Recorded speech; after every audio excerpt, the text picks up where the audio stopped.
الحمد لله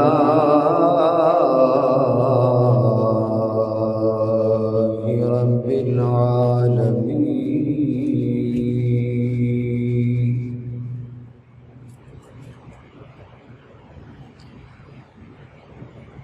والعاقبة للمتقين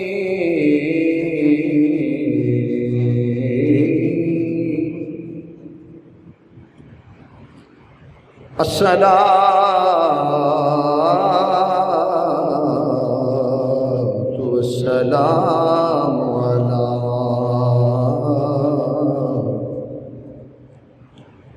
سيد الأنبياء والمرسلين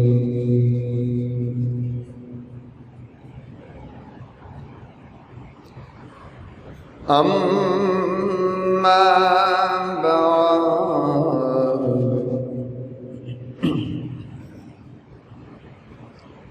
فأعوذ بالله من الشيطان الرجيم بسم الله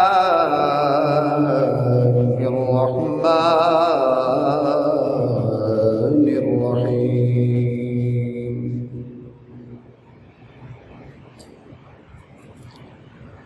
محمد رسول الله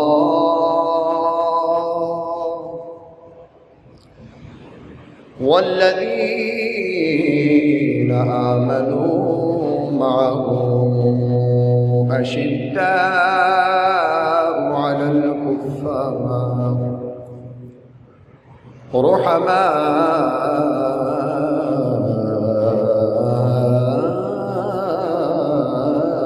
بينهم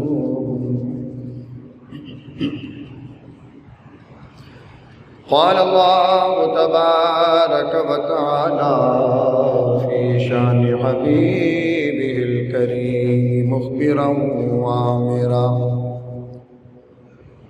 إن الله وملائكته يصلون على النبي يا أيها الذين آمنوا صلوا عليه وسلموا تسليما اللهم صل على سيدنا ومولانا محمد وعلى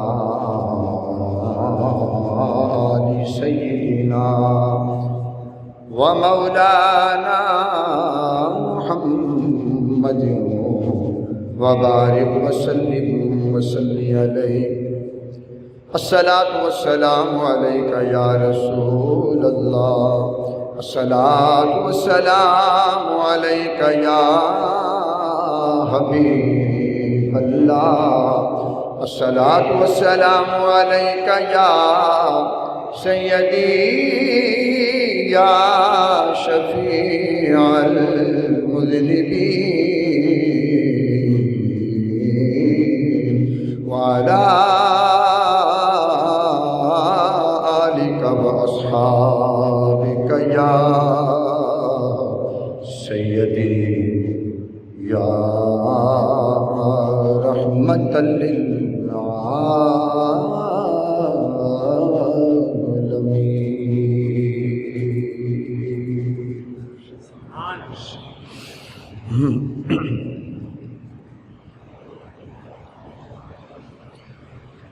اللہ جل شانہ وعم نوالہ واتم برہانہ وعظم شانہ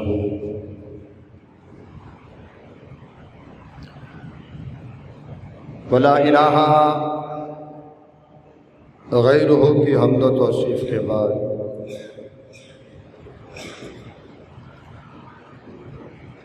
درود پاک حضور سرور کائنات فخر موجودات دانائے سبل ختم الرسل مولائے کل، شب اسریٰ کے دلہا کل کائنات کے ملجا و مأوا جناب احمد مرتبہ حضرت محمد مصطفیٰ صلی اللہ تعالی علیہ وسلم کی بارگاہ بے کس پناہ میں درود و سلام پیش کرنے کے بعد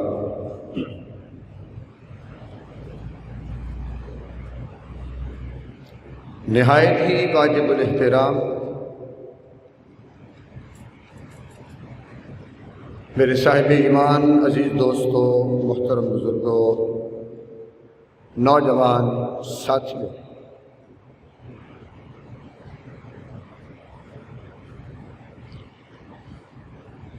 آج انشاءاللہ العزیز جو ہمارا موضوع سخن ہے وہ ہے حضرت ابوبکر صدیق اور حضرت مولا علی کی محبت۔ آپ کو بات اچھی نہیں لگی؟ میں کہتے ہیں سبحان اللہ، کیونکہ جن کو نہیں لگتی نہ لگے، ہمارا ٹھیکہ تو نہیں نا۔ اگر کوئی حضرت ابوبکر صدیق کی شان میں گستاخی کرتا ہے تو بکواس کرتا پھرے، کیونکہ شیطان نے ان کی ڈیوٹی یہی لگائی ہے کہ تم نے اللہ والوں کی شان میں گستاخی کرنی ہے، بھونکنا ہے، تو بھونکنے والے بھونکتے رہیں، پر اس سے صدیق اکبر کی شان میں کوئی فرق نہیں آتا۔ جو بھونکنے والے ہیں وہ جہنم میں جائیں گے، اور جو خوش نصیب ہیں، خوش عقیدہ ہیں، محبان اہل بیت ہیں، محبان صحابہ ہیں، وہ خدا کی قسم صحابہ کی جس قدر شان سنتے چلے جائیں گے، بیان کرتے چلے جائیں گے، اللہ ان کے درجے بلند کرتا چلا جائے گا۔ اچھا، ہم جب حضرت ابوبکر صدیق اور حضرت علی کی محبت بیان کرتے ہیں یا صحابہ کی آپس میں محبتیں بیان کرتے ہیں، تو یہ جو گستاخان صحابہ ہیں یہ کہتے نہیں جی، یہ تو جو پیار تھا نا، یہ تو حضور علیہ الصلوۃ والسلام کے ظاہری زمانے تک تھا، یہ محبتیں صرف ظاہری زمانے تک تھی، اور جب حضور کا وصال ہوا تو پھر حضرت ابوبکر صدیق جب خلیفہ بنے تو انہوں نے حضرت علی کے ساتھ بڑی زیادتیاں کی، بڑے ظلم کیے، جس کی وجہ سے حضرت علی نے صدیق اکبر کی بیعت نہیں کی، آپ کے پیچھے نمازیں نہیں پڑھی، آپ کی خلافت کو تسلیم نہیں کیا۔ تو یہ شیعہ حضرات کی من گھڑت باتیں ہیں، اور خدا کی قسم حقیقت سے ان کا کوئی تعلق اور واسطہ نہیں۔ آپ سیرت سیدنا صدیق اکبر کا مطالعہ کریں، سیرت حضرت علی المرتضیٰ کو پڑھیں اور دیکھیں کہ حضرت ابوبکر صدیق کس طرح خلیفہ بنے، اور پھر کس طرح حضرت مولا علی نے آپ کی بیعت کی۔ جب آپ یہ پڑھیں گے تو سب کچھ روز روشن کی طرح عیاں ہو جائے گا، حقیقت آپ پر واضح ہو جائے گی۔ سنیں، حضور علیہ الصلوۃ والسلام کا وصال با کمال ہوا، حضرت ابوبکر صدیق رضی اللہ تعالیٰ عنہ کو تمام صحابہ کرام نے بیعت کی اور متفقہ طور پر خلیفہ تسلیم کیا۔ اب میرے آقا سیدنا صدیق اکبر رضی اللہ تعالیٰ عنہ آپ خلیفہ بننے کے بعد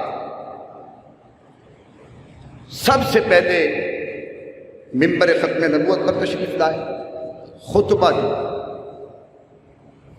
اور پھر حمد و ثنا کے بعد آپ نے فرمایا کہ اے نبی کے غلاموں، اللہ کی عزت کی قسم ہے، اس کی جلالت کی قسم ہے، فرمایا مجھے امیر بننے کا کوئی شوق نہیں تھا، مجھے خلیفہ بننے کا کوئی شوق نہیں تھا۔ آپ نے فرمایا کہ میں نے کبھی اس بارے میں سوچا ہی نہیں تھا کہ آپ لوگ خلافت کی اتنی بھاری ذمہ داری میرے کمزور کندھوں پر ڈال دیں گے۔ آپ نے فرمایا اب اگر میں اللہ کی مہربانی سے اور پیارے مصطفیٰ کریم علیہ الصلوۃ والسلام کی نگاہ پاک کا صدقہ اگر تم لوگوں نے مجھے خلیفہ بنا ہی لیا ہے تو انشاءاللہ میں کوشش کروں گا کہ سرکار دو عالم صلی اللہ علیہ وسلم کے نقش قدم پر چلتے ہوئے اس ذمہ داری کو پورا کروں، اور میں امید کرتا ہوں کہ آپ لوگ بھی میری رہنمائی فرمائیں۔ اور پھر اس کے بعد ابوبکر صدیق رضی اللہ تعالیٰ عنہ نے مجمع پر نگاہ ڈالی کہ دیکھوں کون موجود ہے اور کون موجود نہیں۔ آپ نے جب نگاہ ڈالی تو آپ کو حضرت ابوبکر صدیق مجمع میں نظر نہیں، حضرت علی مجمع میں نظر نہیں آئے، حضرت زبیر نظر نہیں آئے۔ حضرت ابوبکر صدیق نے اپنے ساتھیوں سے پوچھا کہ اے نبی کے غلام، کیا وجہ ہے کہ علی اور حضرت زبیر دونوں نظر نہیں آئے؟ تو ایک صحابی نے عرض کی کہ حضور والا یہ دونوں بزرگ اپنے گھروں پر تشریف فرمائے، گھروں میں موجود ہیں۔ تو حضرت ابوبکر صدیق نے فرمایا کیا وجہ ہے؟ تو عرض کی حضور ہمیں اس بات کا علم نہیں۔ حضرت ابوبکر صدیق نے حضرت عمر اور حضرت زید بن ثابت دونوں کو حکم فرمایا کہ جائیں اور ان دونوں بزرگ ہستیوں کو بلا کر لائیں کہ یہ کیوں نہیں آئے، بیعت نہیں کی۔ اگر کوئی ناراضگی ہے تو وہ دور کی جائے گی، اگر کوئی شکوہ اور شکایت ہے تو احسن طریقے سے نپٹایا جائے گا۔ فرمایا جاؤ ان دونوں کو بلا کر لاؤ، کیونکہ ان کے بغیر ہماری محفل مکمل ہی نہیں ہوتی۔ اب دونوں نبی کے غلام درود و سلام پڑھتے ہوئے حضرت علی کے گھر کی جانب روانہ ہوئے، دروازہ علی پر پہنچے، دستک دی۔ اتفاق سے حضرت زبیر حضرت علی کے پاس موجود تھے۔ حضرت علی نے فرمایا زبیر ذرا باہر جا کر دیکھو کون۔ حضرت زبیر آئے، دروازے پر حضرت عمر اور زید بن ثابت دونوں موجود ہیں۔ جلدی جلدی واپس گئے۔ حضرت علی نے فرمایا جلدی واپس کیوں آئے، کون ہے؟ تو حضرت زبیر کے الفاظ کیا ہیں؟ آپ نے کیا جواب دیا؟ علی پوچھ رہے ہیں کہ دروازے پر جو کھڑے ہیں کون ہیں؟ تو آپ کیا فرماتے ہیں؟ ہادانی رجلانی اہل الجنہ۔ آپ فرماتے ہیں کہ اے پیارے علی، ہمارے دروازے پر جو دو شخص کھڑے ہیں، دو انسان کھڑے ہیں، یہ معمولی نہیں ہے، بلکہ یہ دونوں کے دونوں جنت کے اہل ہیں، بلکہ جنت والوں سے تعلق رکھتے ہیں۔ یہ دونوں جنتی ہیں۔ یہ کس کے الفاظ ہیں؟ حضرت زبیر کے۔ پوچھا کون؟ فرمایا عمر اور زید آئے۔ حضرت علی جلدی سے باہر آئے، سلام و کلام ہوا، پوچھا خیریت؟ فرمایا ہاں خیریت۔ فرمایا عمر پھر اندر آ جائیے۔ فرمایا نہیں وقت نہیں، جلدی ہے۔ کہاں جانا ہے؟ فرمایا دربار لگا ہوا ہے، تمام صحابہ موجود ہیں، صدیق اکبر موجود ہیں، اس مجمع میں آپ نظر نہیں آئے، صدیق اکبر بے چین ہیں، تشریف لے چلو، آپ کو بلانے کے لیے حاضر ہوا ہوں۔ حضرت علی تیار ہوئے، چاروں اصحاب مسجد نبوی کی جانب چلے. مسجد نبوی میں پہنچے. حضرت ابوبکر صدیق بیٹھے قربان جائیں. حضرت علی تشریف لائے. حضرت ابوبکر صدیق رضی اللہ تعالیٰ عنہ مولا علی سے مخاطب ہوئے. فرمایا کہ اے پیارے علی، اللہ نے آپ کو بڑا مقام عطا فرمایا ہے، بڑی شان عطا فرمائی ہے، بڑی عزت عطا فرمائی ہے. اے پیارے علی، آپ کملی والے مصطفیٰ کے چچا زاد بھائی ہیں، امام الانبیاء کی پیاری بیٹی کے شوہر نامدار ہیں، حسنین کریمین کے ابا جان ہیں. اے پیارے علی، آپ کا بڑا مقام ہے، آپ سلطان اولیاء بھی ہیں، شیر خدا بھی ہیں، مرتضیٰ بھی ہیں، آپ پیکر شجاع بھی ہیں. اے پیارے علی، کیا آپ مسلمانوں کے درمیان جو اتحاد ہے اس کو توڑنا چاہتے ہیں، مسلمانوں کو گروہوں میں بانٹنا چاہتے ہیں؟ فرمایا حضرت علی المرتضیٰ نے جب یہ سنا آنکھوں سے آنسو جاری ہو گئے. عرض کی حضور والا، علی کی یہ خواہش ہے کہ مسلمانوں کے درمیان ایسا اتفاق رہے کہ بڑے سے بڑا انقلاب، بڑے سے بڑے طوفان بھی اس اتحاد کو پارا پارا نہ کر سکیں، اس اتفاق کو توڑ نہ سکیں. فرمایا پھر اے پیارے علی، جب تمام صحابہ نے میری بیعت کر لی، مجھے امام تسلیم کر لیا، تو آپ نے میری امامت کو تسلیم کیوں نہیں کیا؟ جناب حضرت علی عرض کرتے ہیں، اے پیارے صدیق، علی کون ہوتا ہے جو آپ کی امامت کا انکار کر دے؟ کیوں اے پیارے صدیق، آپ سب سے زیادہ خلافت کے مستحق ہیں، آپ پیارے نبی کے یار غار ہیں. اے پیارے صدیق، آپ تمام صحابہ کرام میں بزرگی کے لحاظ سے، شرافت کے لحاظ سے سب سے بلند و بالا ہیں، سب سے اعلیٰ ہیں. علی کیسے انکار کر سکتا ہے؟ کیونکہ میرے مصطفیٰ نے اپنی ظاہری زندگی کے اندر آپ کو اپنے مصلح امامت پر کھڑا فرما دیا تھا، مصلح ختم نبوت کا وارث بنا دیا تھا.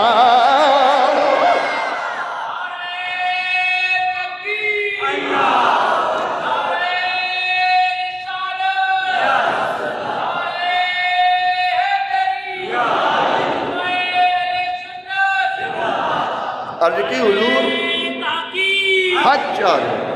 عرض کی حضور، علی کون ہوتا ہے آپ کی امامت کا انکار کرنے والا؟ تو اے علی پھر نہ کل آئے، نہ آج آئے، نہ حضرت زبیر آئے. عرض کی حضور والا، ہمارے دل میں ایک ناراضگی ہے جس کی وجہ سے ہم نہیں آئے. حضرت ابوبکر صدیق نے پوچھا، اے علی کون سی ناراضگی ہے، کون سا شکوہ اور کون سی شکایت ہے؟ عرض کی حضور، کل جب یہ مشورہ کیا جا رہا تھا خلافت کے بارے میں کہ کس کو خلافت دی جائے، تو ہمیں ناراضگی اس لیے کہ ہمیں اس مشورے میں شامل نہیں کیا گیا. حضرت ابوبکر صدیق آپ مسکرائے، فرمایا اے علی یہ ناراضگی ہے؟ فرمایا ہاں بس یہی ناراضگی ہے. تو حضرت ابوبکر صدیق نے فرمایا اب غصہ دور ہو گیا ہے، ناراضگی دور ہو گئی ہے، یا کوئی بندوبست کروں جس سے آپ خوش ہو جائیں؟ تو حضرت علی مسکرائے، فرمایا ایسی کوئی بات نہیں. تو اس کے بعد آپ نے جو الفاظ استعمال کیے وہ سننا، حضرت علی نے جو الفاظ استعمال کیے وہ سننا. آپ البدایہ والنہایہ جلد نمبر 6، کنز العمال جلد نمبر 3، المستدرک جلد نمبر 3 اور بیکی شریف جلد نمبر 8 یہ اٹھا کر پڑھو. آپ کے الفاظ کیا تھے؟ اللہ اکبر. آپ نے پہلا لفظ استعمال کیا اللہ اکبر. آپ نے عرض کیا خلیفۃ رسول اللہ،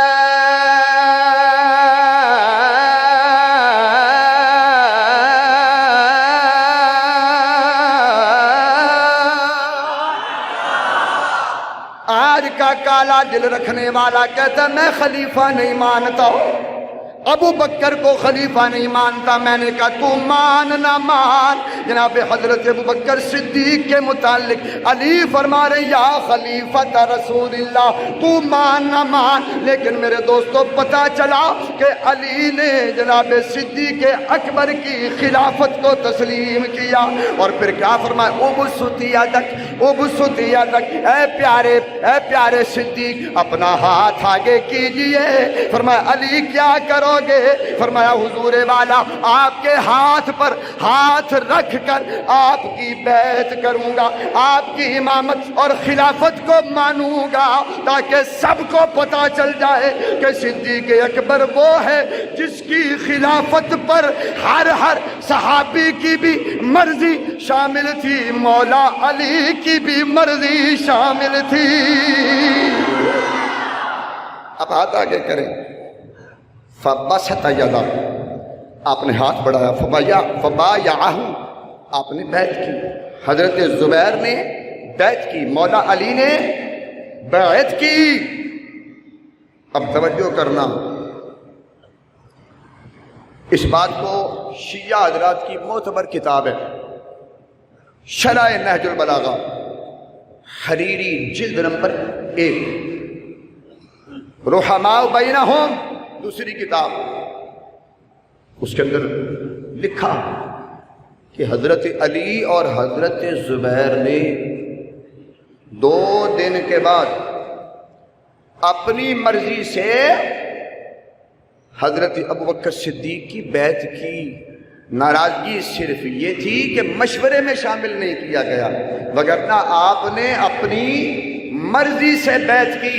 اب شیعہ حضرات کے بڑے بڑے مولوی اس ذاکر یہ گواہی دے رہے ہیں کہ علی پر زبردستی نہیں کی، علی نے اپنی مرضی سے صدیق اکبر کی بیعت کی ہے. لیکن افسوس کہ انہی حضرات نے اپنی کتابوں میں ایسی باتیں لکھی ہیں کہ جسے پڑھ کر ایک مسلمان کا دل لرز جاتا ہے، کانپ جاتا ہے. چنانچہ شیعہ ذاکر غلام حسین نجفی، دوسرا نجم الحسین کراروی، یہ اپنی کتاب 14 ستارے تحفہ جعفریہ جلد نمبر 2، اس کے اندر کیا لکھتے ہیں؟ اس کے اندر لکھتے ہیں معاذ اللہ، کہتے ہیں کہ جب حضرت ابوبکر صدیق خلیفہ بنے تو علی نے بیعت نہیں کی. کیوں؟ کہتے ہیں حق جو علی کا تھا حق مارا اور صدیق اکبر کو خلیفہ بنایا. اور پھر کہتے ہیں کہ جب خلیفہ بن گئے تو حضرت ابوبکر صدیق طنزاً مسکرائے، نعوذ باللہ، اور مسکرا کے کہا کہ اے عمر جاؤ علی کو بلا کر لاؤ تاکہ ان سے بیعت لی جائے.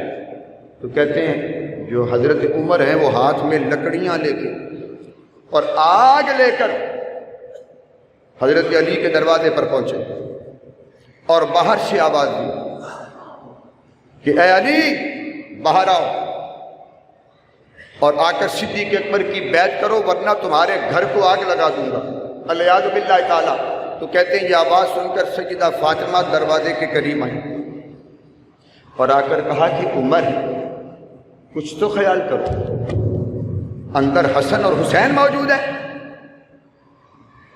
تو حضرت عمر نے جواب دیا کہ اگر اندر حسن اور حسین موجود ہیں تو میں کیا کروں، علی کو باہر بلاؤں. تو کہتے ہیں علی باہر نہیں آئے، اندر بیٹھے رہے. پھر حضرت عمر نے نعوذ باللہ حضرت علی کے گھر کو آگ لگا دی. شعلے بلند ہوئے تو سیدہ فاطمہ دروازے کے قریب پہنچی اور کہا عمر یہ کیا کر رہے ہو، ابھی تو میرے بابا کا کفن بھی میلا نہیں ہوا اور تم نے یہ کر دیا.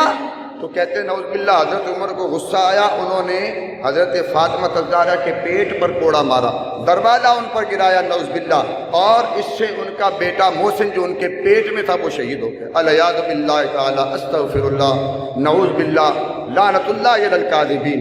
سنو یار، ایمانداری سے بتانا کہ حضرت عمر حضرت سیدہ فاطمہ الزہرا کو کوڑا ماریں اور حضرت علی جن کا لقب حیدر کرار ہے، جو شیر خدا ہے، جو اتنا بڑا دلیر ہو کہ اس جیسا دلیر کوئی نہ ہو، جو اتنا بڑا شیر ہو کہ اس جیسا شیر کوئی نہ ہو، ایمانداری سے بتانا وہ اپنی بیوی کی بے عزتی برداشت کر جائے گا؟ کوئی خاتون جنت پر ظلم کرے تو مولا علی برداشت کر جائیں گے؟ کم از کم ایک مسلمان صاحب ایمان اس بات کو تسلیم نہیں کر سکتا۔ میں نے کہا بدبختو، ایک طرف حضرت علی کو شیر خدا کہتے ہو اور دوسری طرف ان کو بزدل بنا کے پیش کرتے ہو، ڈرپوک بنا کے پیش کرتے ہو۔ اور خدا کا خوف کرو، لعنت ہو تم پر، تمہیں حضرت علی کا قول یاد نہیں، علی کا اعلان یاد نہیں۔ حضرت علی فرماتے ہیں واللہ لو تظاہرت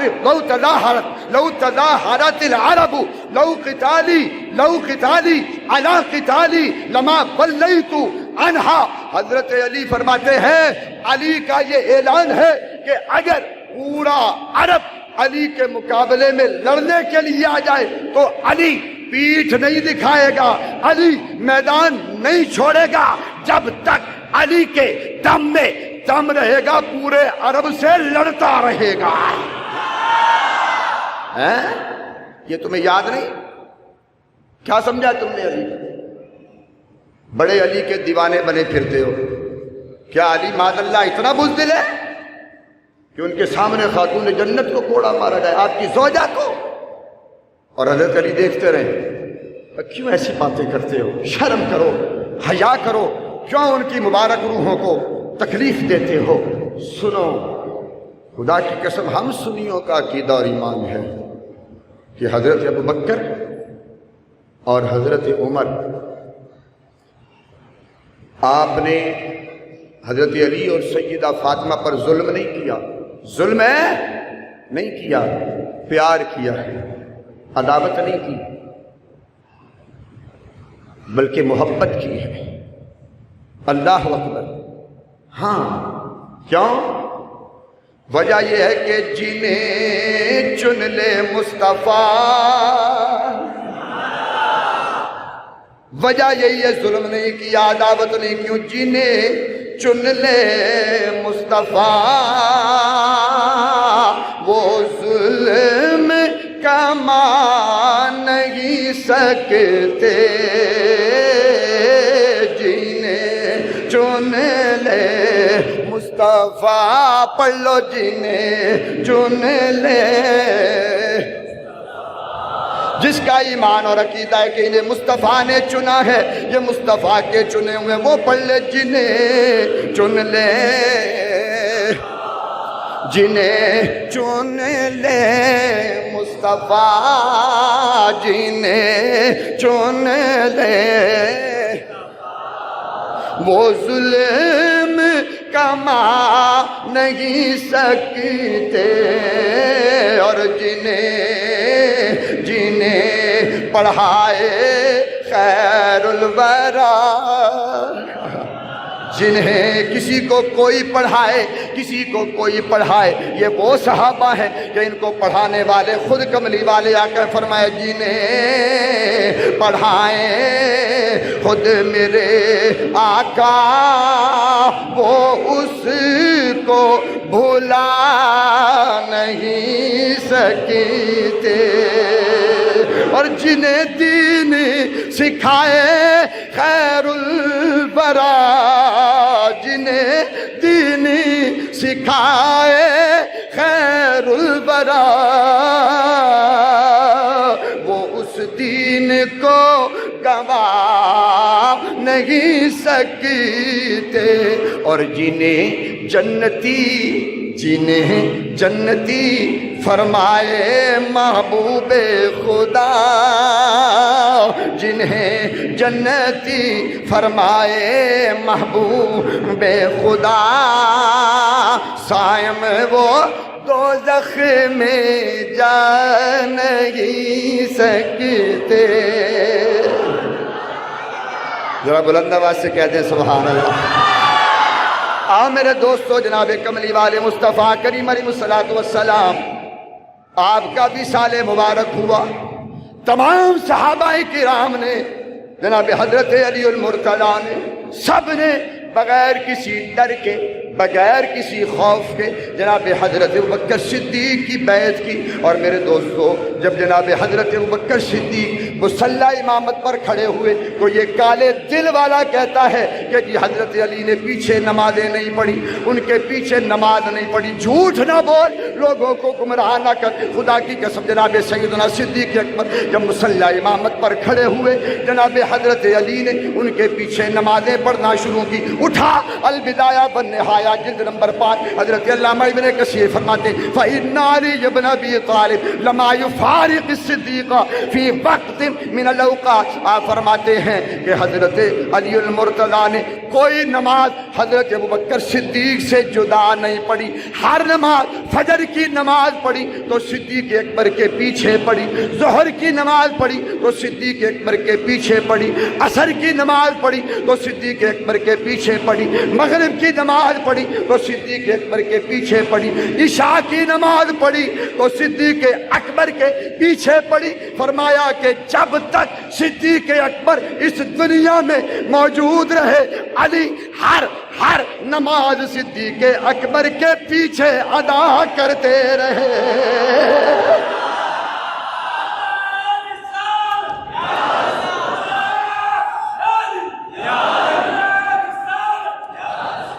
نعرہ تحقیق، نعرہ تحقیق۔ اس طرح جواب دو نا کہ ان کے کالے دل پہ جا کے چوٹ لگے اور ان کو پتہ چلے کہ چاروں یاروں کے ماننے والے زندہ ہیں۔ نعرہ تحقیق۔ اب سننا بھائی، انہی کے مولوی بھی اس بات کی گواہی دے رہے ہیں کہ علی نے حضرت ابوبکر صدیق کے پیچھے نماز پڑھی ہے۔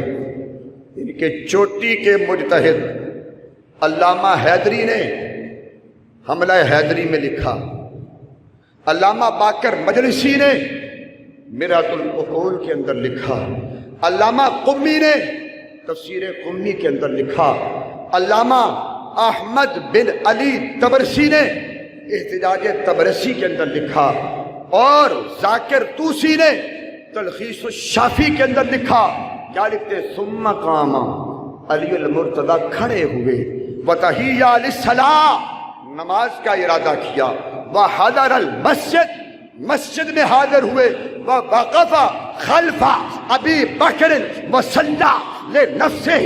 کیا لکھا کہ جب نماز کا وقت ہوا علی کھڑے ہوئے، میں نے کہا آؤ کالے دل والو سامنے آؤ، تمہاری کتابیں ہیں، تمہارے ذاکر ہیں، لکھ رہے ہیں کہ جب نماز کا وقت ہوا علی کھڑے ہوئے۔ خدا کی قسم، گواہی وہ جو غیر کے گھر سے مل جائے، سچائی وہ جس کا غیر دشمن اقرار کر لے۔ تمہارا مولوی، تمہارے ذاکر اقرار کر رہے ہیں کہ علی مسجد نبوی میں حاضر ہوئے اور جا کر نماز پڑھی تو صدیق اکبر کے پیچھے پڑھی ہے۔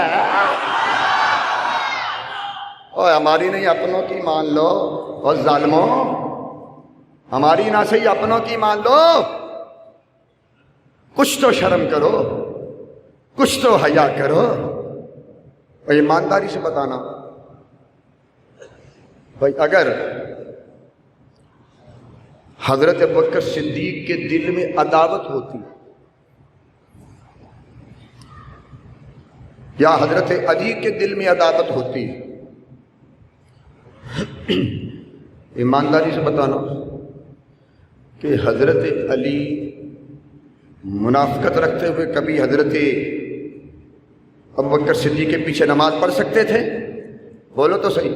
ایک عام سی بات ہے، ایک نمازی مقتدی ہو، وہ کہے یار یہ امام تو ایم ہی کھڑا ہو، یہ اس قابل ہی نہیں تھا، اس نے تو قبضہ کیا ہے، ایسے مسلح پر کھڑا ہو گیا، چلو ہے تو بیکار آدمی، میں اس کے پیچھے نماز پڑھ لیتا ہوں۔ بتاؤ اس کی نماز ہوگی؟ نہیں ہوگی۔ آج کل تو یہ بیماری عام ہے نا، میں جاتا نہیں اس طرح، پتہ تو سب کو یہ ہے کہ ایسے ہمارے درمیان موجود ہیں، پڑھنی ہے ہے تو ہے، پڑھ لیں، ایسے ہی ہے نا، وہ نمازیں منہ پہ ماری جاتی ہے، لے جا واپس۔ اور سن، ایسا کر کے نماز پڑھنا کیا کہلاتا ہے؟ منافقت۔ تو نعوذ باللہ من ذالک، کیا حضرت علی کے دل میں منافقت تھی؟ کیا آپ دکھاوے کے لیے نمازیں پڑھتے رہے ہیں؟ حضرت علی تو وہ ہیں منافقت دیکھ کر نا انہیں کوسوں دور بھاگ جاتی ہے، جہاں علی آ جائے وہاں منافقت رہتی ہی نہیں ہے، منافقت ختم ہو جاتی ہے۔ علی تو ایسا ہے، ایسی شان والا ہے۔ میں نے کہا اے حضرت علی کا، جناب حضرت ابوبکر صدیق کے پیچھے نمازیں پڑھ لینا اس بات کی دلیل ہے کہ حضرت علی کے دل میں صدیق اکبر کی عداوت نہیں تھی، محبت تھا، بغض نہیں تھا، صدیق اکبر کا عشق تھا علی کا۔ حضرت ابوبکر صدیق کے پیچھے نمازیں پڑھ لینا اس بات کی دلیل ہے کہ میرے پیارے علی نے جناب ابوبکر صدیق کی خلافت کو بھی تسلیم کیا ہے، آپ کی امامت کو بھی تسلیم کیا ہے۔ کیا بات کرتے ہیں؟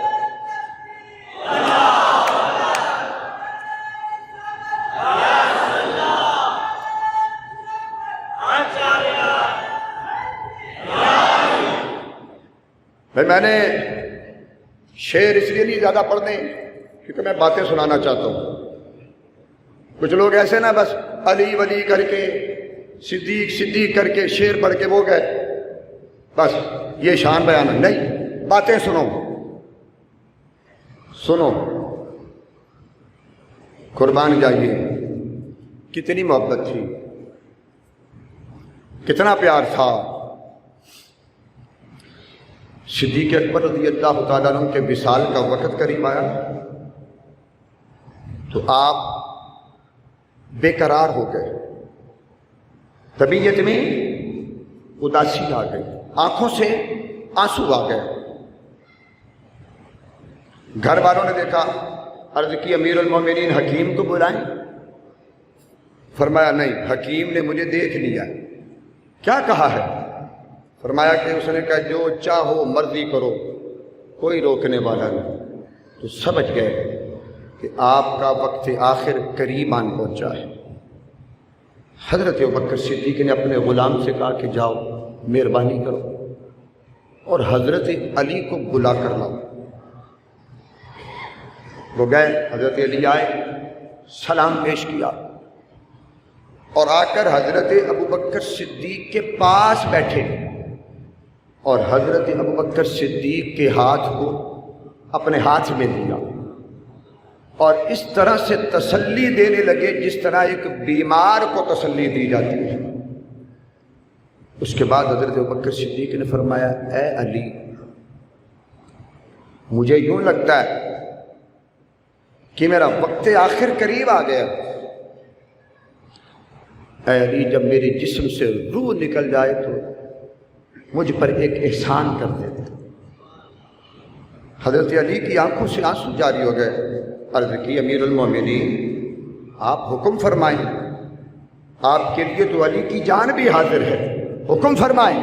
فرمایا علی اللہ تمہیں سلامت رکھے، میری آرزو ہے کہ جب میرے جسم سے جان نکل جائے تو فرمایا کہ مجھے ان ہاتھوں سے غسل دینا جن ہاتھوں سے تم نے رسول اللہ کو غسل دیا تھا، انہی ہاتھوں سے مجھے غسل دینا۔ اور پھر فرمایا کہ کفن پہنانا، جب میرا جنازہ پڑھا لیا جائے تو فرمایا کہ پھر میرے جنازے کو اٹھانا اور مدینہ شہر کی گلیوں میں گھمانا۔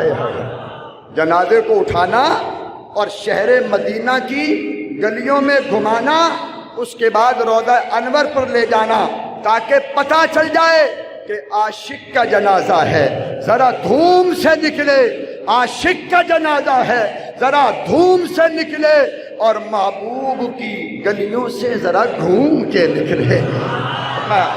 اور خدا کی قسم کتنے خوش نصیب ہیں وہ لوگ کہ جنہیں موت آتی ہے تو مدینہ کی پرکیف پہاڑوں میں آ جاتی ہے، اور ان کی قبر بھی بنتی ہے تو شہر مدینہ جیسے پر نور شہر میں بنتی ہے۔ اللہ اکبر۔ اسی لیے میرے دوستو کیا خوب کہہ دیا ہے، وہ بول اٹھا اور بول کر کہنے لگا وقت آخر مدینے جے میں پہنچ جاؤں، میری روح میرے جسم نو چھوڑ جائے جدا،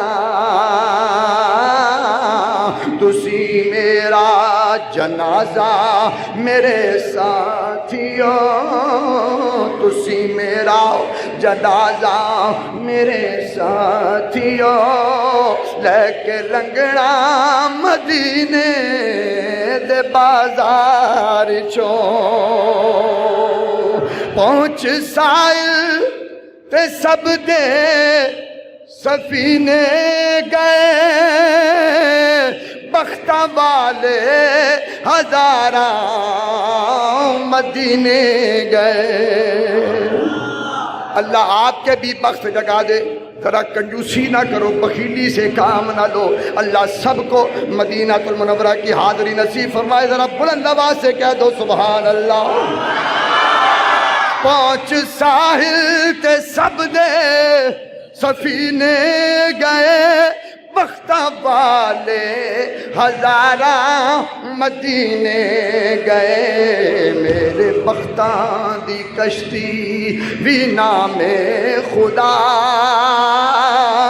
میرے بختاں دی کشتی بھی نام خدا، پار کر دے غماں دے منجدار چوں۔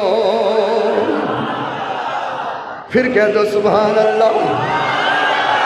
قربان جائیے، حضرت ابوبکر صدیق وصیت فرما رہے اے پیارے علی، جب میری روح میرے جسم سے چلی جائے مہربانی کرنا، فرمایا کہ جا کر میرے جسد خاکی کو سرکار کے روضہ انور کے سامنے رکھ دینا، اور یاد رکھنا کنڈی نہیں ہلانی، دروازہ نہیں کھٹکھٹانا، کہیں بے ادبی نہ ہو جائے، کیونکہ یہ تو وہ محبوب ہے کہ شب معراج اللہ حضرت جبریل امین کو بھیج کر محبوب کی تلیاں چموا کر پھر بیدار فرماتا ہے۔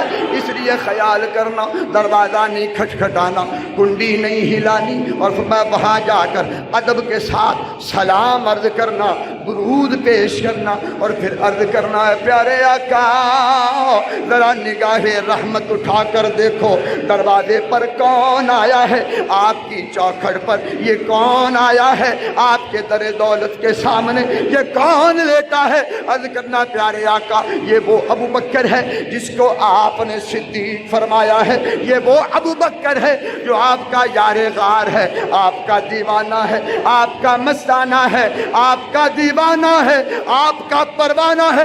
اے آقا پہلے یہ آپ کا یار غار بنا، آج اس کی آرزو ہے آقا جس طرح پہلے یار غار بنایا تھا آج یار مزار بنا لو۔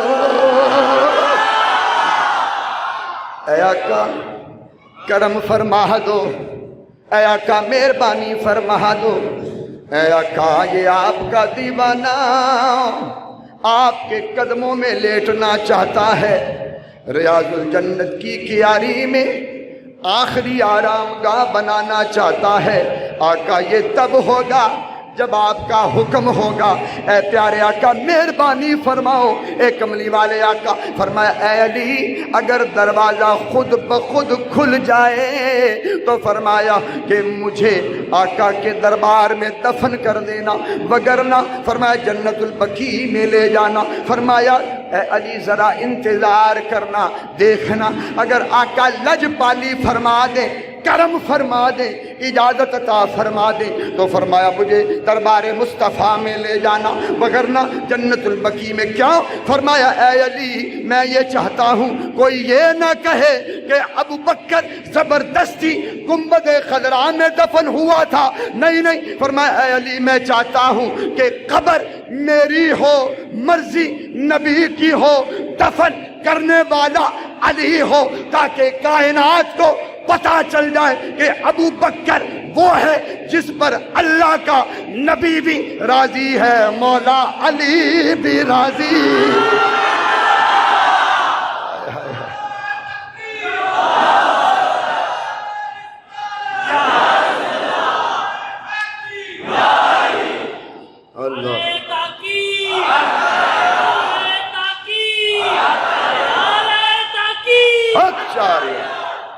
اللہ اللہ اکبر۔ اب توجہ یار، حضرت بکر صدیق کی یہ بات کب فرما رہے ہیں؟ کب؟ جب حضور کو اس دنیا سے وصال کیے ہوئے 2 سال 3 مہینے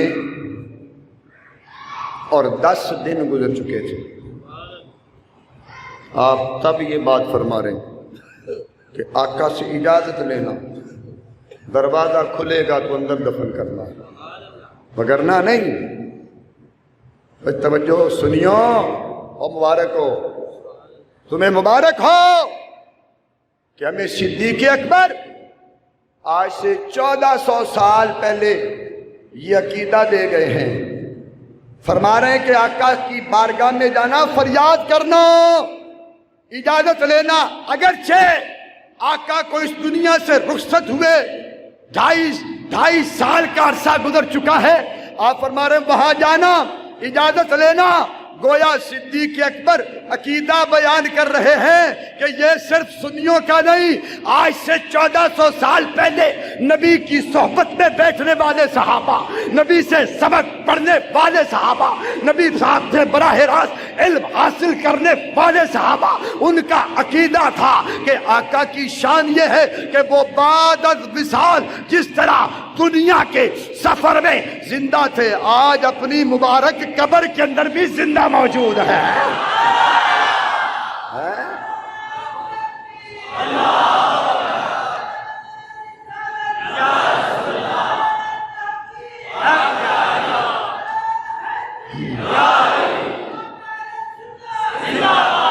اور حضرت علی سن رہے ہیں، وصیت سننے والے علی ہیں، دیگر صحابہ ہیں، کوئی یہ نہیں کہہ رہا کہ اب کیا کہہ رہے ہیں آپ، ان کا تو وصال ہو گیا، معاذ اللہ وہ تو مردہ ہیں، مردہ کیسے سنے گا؟ نہیں نہیں، صحابیوں نے اعتراض نہیں کیا، وہابیوں نے کیا ہے۔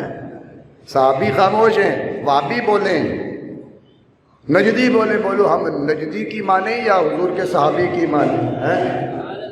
توجہ، اللہ اکبر۔ القصہ مختصر، پتہ چلا کہ صحابہ کا بھی یہ عقیدہ تھا جو آج ہم سنیوں کا عقیدہ ہے۔ مختصر کرتا ہوں، آپ کا وصال ہوا 22 جمادی الثانی کو، حضرت علی کی آنکھوں سے آنسو جاری، حضرت علی رو رو کر فرما رہے ہیں کہ لوگوں آؤ دیکھو نبی کے عاشق کا چہرہ دیکھو، نبی کے وفادار اور جانثار کا چہرہ دیکھو، یہ نبی کے نائب تھے، امام تھے، جو آج ہم سے رخصت ہو گئے ہیں، آج ہم سے جدا ہو گئے ہیں۔ اور پھر آپ فرما رہے تھے ابو بکر صدیق آپ پر اللہ کی رحمت ہو، اللہ آپ کو جوار رحمت میں جگہ عطا فرمائے، آپ آقا کے سچے پیار کرنے والے تھے، آپ آقا دو عالم صلی اللہ علیہ وسلم کے ہمراز تھے، آپ آقا کے مشیر خاص تھے، آپ وہ ہیں کہ جو سب سے پہلے نعرہ لگا کر ایمان لانے والے ہیں، اور ایمان میں پکے اور سچے مخلص تھے۔ جب سب لوگ آقا کی تکذیب کر رہے تھے، آپ آقا کی نبوت کی تصدیق فرما رہے تھے۔ اے پیارے صدیق، آپ تو آقا کی آنکھوں کی مثل تھے، ان کے کانوں کی مثل تھے۔ اے پیارے آقا، اے پیارے صدیق، آپ آقا کے سچے عاشق تھے۔ روتے روتے ہچکیاں بندھی، آپ خاموش ہوئے، دیکھا مدینے کے لوگ بھی زاروں قطار رو رہے تھے، مرد و عورت بچے بوڑھے سب رو رہے تھے، اور کہہ رہے تھے اے علی، جو آپ فرما رہے ہیں بالکل سچ فرما رہے ہیں، بے شک صدیق ایسے ہی تھے جیسے آپ فرما رہے ہیں۔ ایمانداری سے بتانا، کبھی کوئی دشمن بھی اپنے دشمن کی اس طرح سے تعریف بیان کرتا ہے؟ کبھی کوئی دشمن بھی اپنے دشمن کی مدح سرائی اس طرح بیان کرتا ہے؟ تو تم نے کیا گھڑ رکھا ہے؟ کیوں لوگوں کو گمراہ کرتے ہو؟ حضرت علی تو محبت کا اظہار فرما رہے ہیں، پیار کا اظہار فرما رہے ہیں، اور پھر اس کے بعد حضرت علی نے وصیت پر عمل کیا۔ جو وصیت ابوبکر صدیق نے کی تھی اس پر عمل کیا،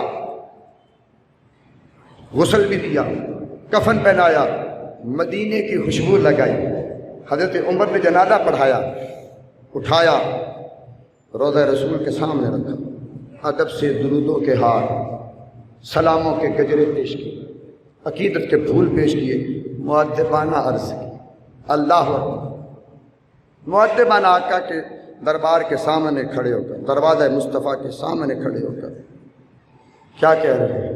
اللہ آپ فرما رہے ہیں یا رسول اللہ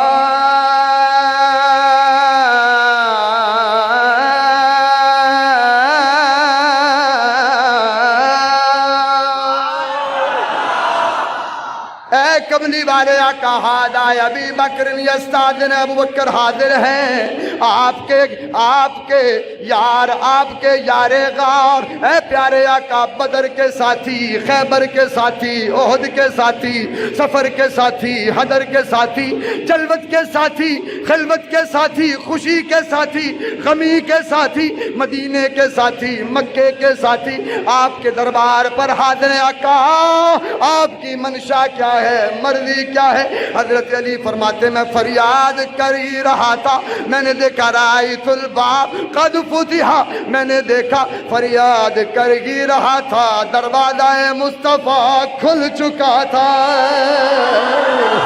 اللہ اکبر فرماتے اندر سے فسمعت قائلا، اندر سے آواز آ رہی تھی ادخل الحبیب الی حبیب فإن الحبیب الی الحبیب مشتاق، کہ حبیب کو حبیب کے پاس لے آؤ، حبیب پہلے ہی اپنے حبیب کے لیے بےتاب ہے۔ میرے دوستوں پوچھو ان ملوانوں سے جو کہتے ہیں نبی مردہ ہے، اگر نبی مردہ ہے تو مجھے یہ بتاؤ کہ دروازہ کس طرح کھلا؟ اگر نبی مردہ ہے تو میرے دوستوں اجازت کیسے ملی؟ میرے دوستوں پتہ یہ چلا، معلوم یہ ہوا کہ آقا اپنی قبر میں زندہ بھی ہیں، ہماری فریاد بھی سنتے ہیں، درود و سلام بھی سنتے ہیں۔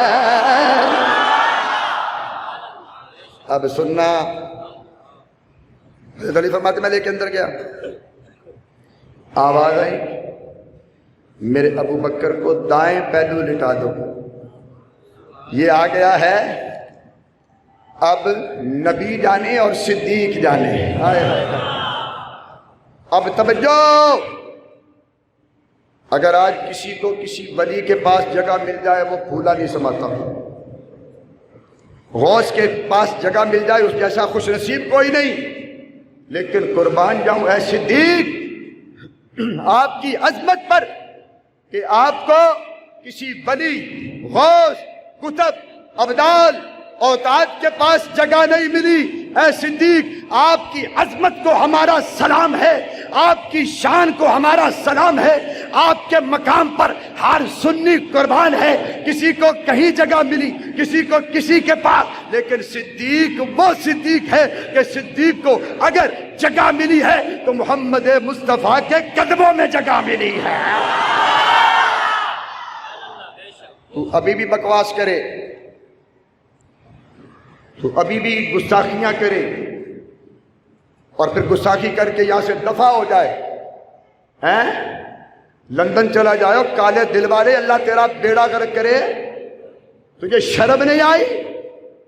او جی باغ فدق نہیں دیا تھا، میں نے کہا جھوٹ مت بول، نہ گمراہ کر، تو باغ فدق کی حقیقت جانتا ہی نہیں ہے کیا ہے، تجھے پتہ ہی نہیں ہے۔ بخاری اٹھا کر پڑھ، ابو داؤد شریف اٹھا کر پڑھ،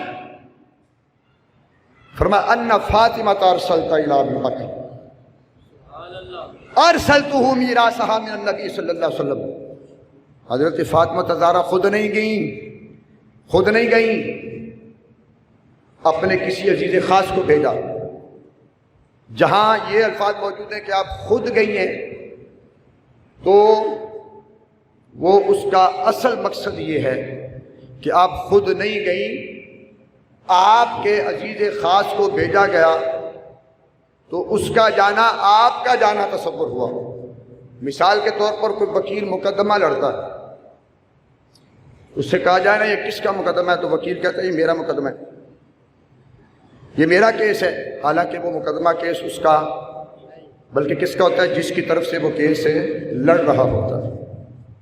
اسی طرح سیدہ نے بھیجا اپنے عزیز خاص کو، اس کا جانا کس کا تصور ہوا، سیدہ کا۔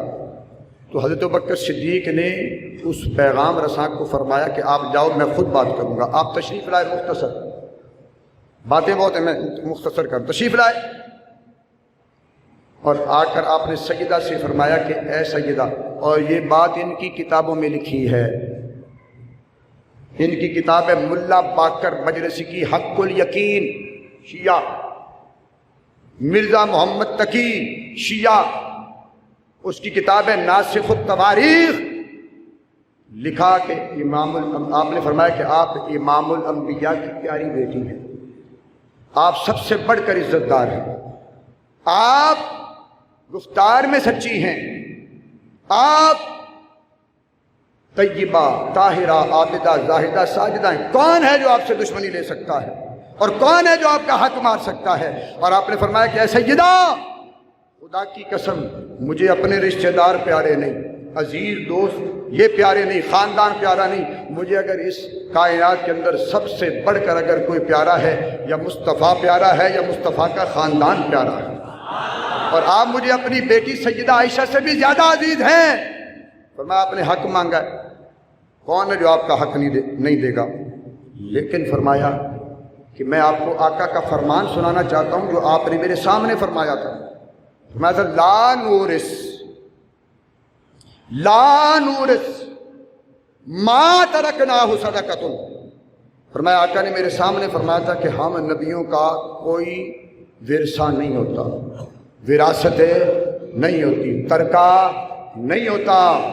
فرمایا ہمارا ترکہ صرف اللہ کا دین ہے، علم و حکمت کے خزانے ہیں، فرمایا کہ کتابیں ہیں، شریعت کے خزانے ہیں، طریقت کے خزانے ہیں، اس کے علاوہ ہمارا کوئی ورثہ وراثت نہیں ہوتی۔ اور فرمایا کرو ہم جو کچھ چھوڑ کر جاتے ہیں تو اسے صدقہ کر دیا جاتا ہے۔ کیا کر دیا جاتا ہے؟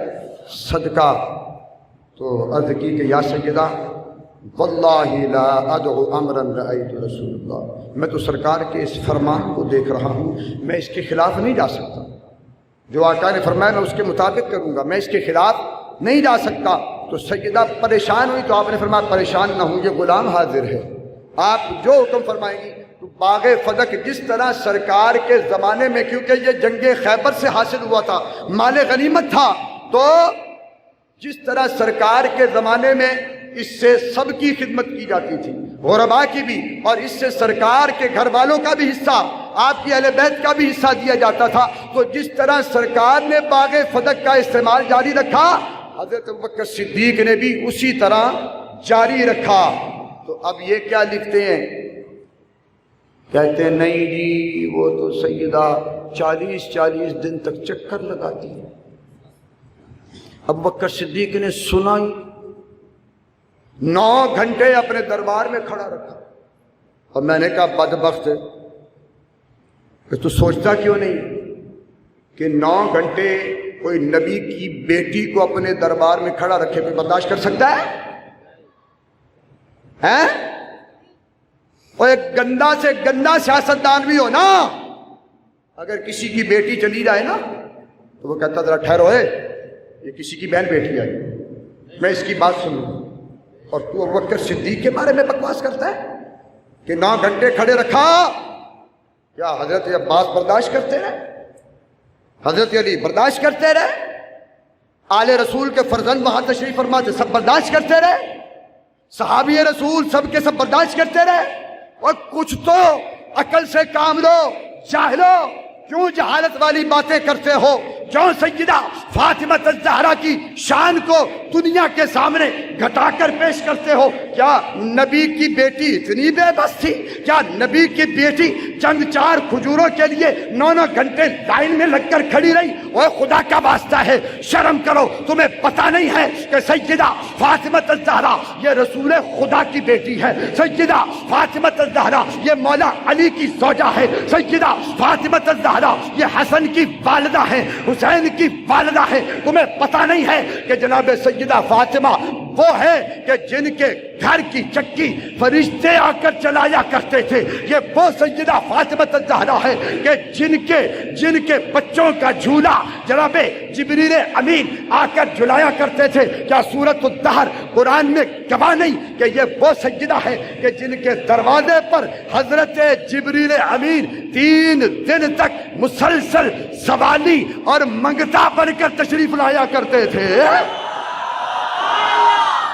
کیا ابھی بھی تجھے یہ لگ رہا ہے کہ وہ 2-4 کھجوروں کے لیے وہاں کھڑی رہی؟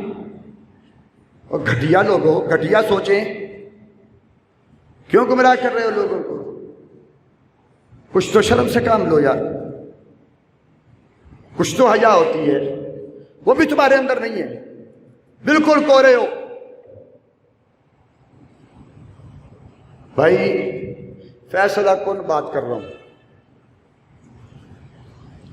اچھا جی، باغ فدق نہیں دیا تو میں نے کہا علی ڈرنے والے تھے، علی دبنے والے تھے، جن کا بیٹا حسین 22,000 لشکر کے سامنے ڈٹ جائے 72 افراد، تو وہ علی ڈرنے والا ہے؟ حسین کی تربیت کرنے والا ہی علی ہے، درس شجاعت دینے والا ہی علی ہے۔ اور نہیں جی، علی نے تو اس لیے تلوار نہیں اٹھائی کہ امت میں فتنہ نہیں چاہتے تھے، فساد۔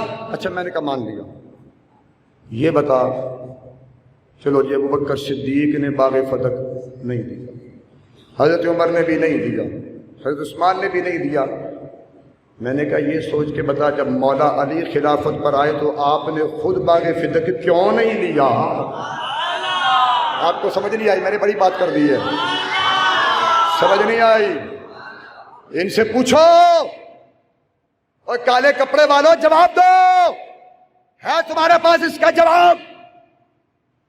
کسی مائی کے لال کے پاس جواب ہے تو کر دے، لکھ کر دے کہ جناب انہوں نے اصحاب ثلاثہ نے تو نہیں دیا، جب حضرت علی آئے تو انہوں نے کیوں نہیں لیا؟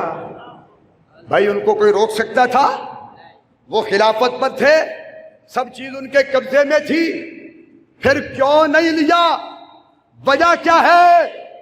خدا کی قسم سنو، حضرت علی نے دیکھا کہ یہ باغ فدق مصطفیٰ کریم نے سب کے لیے وقف کیا، حضرت ابوبکر کو دیکھا کہ وہی طریقہ جو مصطفیٰ کا طریقہ، جناب حضرت عمر کو دیکھا وہی طریقہ جو مصطفیٰ کا طریقہ، حضرت عثمان کو دیکھا وہی طریقہ جو مصطفیٰ کا طریقہ، تو علی نے سوچا میں کون ہوتا ہوں جو مصطفیٰ کی سنت کے خلاف چلا جاؤں، ان اصحاب کے طریقے کے خلاف چلا جاؤں؟ اس واسطے علی نے بھی باغ فدق نہیں لیا، اس پہ قبضہ نہیں کیا، نہ حسن کو دیا نہ مولا علی کو دیا، ارے پتہ نہ حسن و حسین کو دیا نہ اپنی بیٹیوں کو دیا۔ پتہ یہ چلا کہ علی کا بھی باغ فدق نہ لینا اس بات کی دلیل ہے علی مہر لگا گئے ہیں، مہر لگا رہے ہیں کہ جو کچھ صدیق و عمر علی نے کیا وہ صحیح کیا۔ علی بتا گئے ہیں کہ ان کو غلط نہ سمجھنا، یہ تینوں اصحاب بھی حق پر تھے، بالکل سچ پر تھے۔ دو نا جواب۔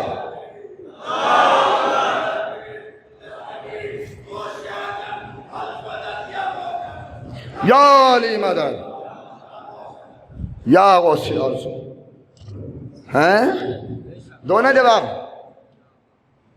ہے تمہارے پاس؟ اس کا جواب تو لاؤ۔ نہیں ہے جواب تمہارے پاس، ہم کب سے پوچھ رہے ہیں، کئی ممبروں پہ بیٹھ کر میں نے ان سے پوچھا ہے، نہیں آیا آج تک جواب، اور نہ آئے گا۔ یار تم اس صدیق کی بات کرتے ہو، اس کے خلاف بکواس کرتے ہو کہ جو جن کی صحابیت کا ذکر قرآن میں موجود ہے۔ کہاں موجود ہے؟ میں جھوٹ نہیں کہہ رہا، کہاں موجود ہے؟ میں نے پوچھا ہے کہاں موجود ہے؟ قرآن میں۔ یقین نہیں آ رہا؟ سنا دیتا ہوں۔ اللہ قرآن میں فرما رہا ہے،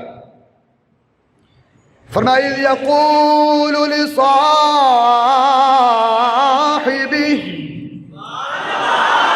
اذ یقول لصاحبہ لا تحزن ان اللہ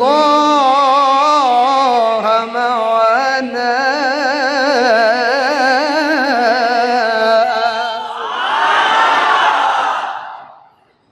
محمد صلی اللہ علیہ وسلم اپنے ساتھی سے کہتے ہیں، صحابی سے کہتے ہیں، ساتھی، صحابی کا معنی ساتھی۔ اللہ فرما رہا ہے اے محبوب اپنے صحابی سے، ساتھی سے کہہ دیں غم نہ کر، اللہ ہمارے، اللہ یہ حکم منسوخ نہیں ہوا، یہ قیامت تک حکم موجود ہے۔ کوئی شیعہ ذاکر خدا کی قسم اٹھ کر یہ اعلان نہیں کر سکتا کہ یہ حکم منسوخ ہو چکا ہے، نہیں، قیامت تک قرآن کے اندر یہ روزے روشن کی طرح لکھا ہے۔ میرے آقا نے فرمایا ان اللہ معنا، فرمایا کہ اللہ ہمارے ساتھ، تثنیہ کا صیغہ، معن تو نہیں فرمایا، آقا نے معن تو نہیں فرمایا کہ اللہ میرے ساتھ ہے، نہیں، معن تو واحد کا صیغہ نہیں، معنا، اے صدیق اللہ ہمارے ساتھ ہے۔ میں نے کہا بھونکنے والے، لندن فرار ہونے والے، یہاں پیٹھ دکھانے والے، لوگوں کو مناظرے کا چیلنج کرنے والے اور پھر یہاں سے دفع ہو جانے والے، کچھ تو خوف کے خدا کر، کچھ تو تجھ پر لعنت ہو اللہ کی، تجھے پتہ نہیں کہ میرے مصطفیٰ مہر لگا رہے ہیں۔ کسی کو کوئی صحابی کہے، کسی کو تاریخ صحابی کہے، کسی کو روایت صحابی کہے، کسی کو کتاب صحابی کہے، لیکن صدیق وہ ہے جس کو خود خدا صحابی کہے۔ اور ان اللہ مانو، فرمایا قیامت تک تیرے بھونکنے سے کیا ہوگا؟ اگر کوئی سورج کی طرف منہ کر کے تھوکے تو اپنے ہی منہ پہ جائے گا نا، اور تیرے بھونکنے سے کیا ہوگا؟ بھونکتا رہے۔ اور صدیق کی شان میں کوئی فرق نہیں آئے گا، کیونکہ صدیق وہ ہے کہ قیامت تک حبیب کے ساتھ بھی اللہ ہے اور صدیق کے ساتھ بھی اللہ ہے۔ اور تو نے کیا سمجھا ہے کہ صدیق کے چاہنے والے مر گئے؟ کیا صدیق اکبر کے چاہنے والے اس دنیا میں موجود نہیں ہیں؟ بغیر تو اگر اکٹھے کریں نا تو تم سب کے سامنے تم نمک کے برابر بھی نظر نہیں آؤ گے، اتنے صدیق کے چاہنے والے ہیں، اتنے چاہنے والے ہیں، تمہیں پتہ نہیں ہے۔ اور کہیں یہ نہ کہنا مولوی کو کیا ہو گیا، یہ ایمان کا حصہ ہے، کوئی کہتا تو کہتا پھرے، مجھے پرواہ نہیں ہے، پرواہ نہیں ہے۔ میرے آقا نے فرمایا ہے رأیتم الذین یسبوا فرمایا کہ جب کوئی میرے صحابی کو گالی دیتے ہوئے دیکھے تو فرمایا فقولوا لعنت اللہ علی شرکم، فوراً کہے کہ تیرے شر پر اللہ کی لعنت ہو۔ یہ کس کا فرمان ہے؟ لینا پبو، یہ کس کا فرمان ہے؟ یہ میں نہیں سنا رہا، آقا کا فرمان ہے کہ جب کوئی میرے صحابی کسی صحابی کی شان میں گستاخی کرے تو فرمایا اس پر کہنا تجھ پر اللہ کی، ابھی تک نہیں مانا آپ نے، اس پر اللہ کی، اس پر اللہ کی، اور صدیق اکبر پر بھونکنے والے تجھ پر اللہ کی، عمر فاروق پر بھونکنے والے تجھ پر اللہ کی، عثمان غنی پر بھونکنے والے تجھ پر اللہ کی، مولا علی پر بھونکنے والے تجھ پر اللہ کی، اہل بیت پر بھونکنے والے تجھ پر اللہ کی، اصحاب پر بھونکنے والے تجھ پر اللہ کی۔ خدا کی قسم تو کیا سمجھتا ہے کہ اصحاب کے چاہنے والے اب مر گئے ہیں؟ تجھے پتا ہونا چاہیے کہ نبی کے گدا زندہ ہے، نبی کے غلام زندہ ہے، اصحاب کے غلام زندہ ہے، اہل بیت کے غلام زندہ ہے۔ اس واسطے ہوشیار رہنا، میدان کو خالی نہ سمجھنا۔ کیوں؟ اس واسطے کہ جو سنی ہے خدا کی قسم وہ نبی کی آل کا بھی غلام ہے اور نبی کے ہر یار کا بھی غلام ہے۔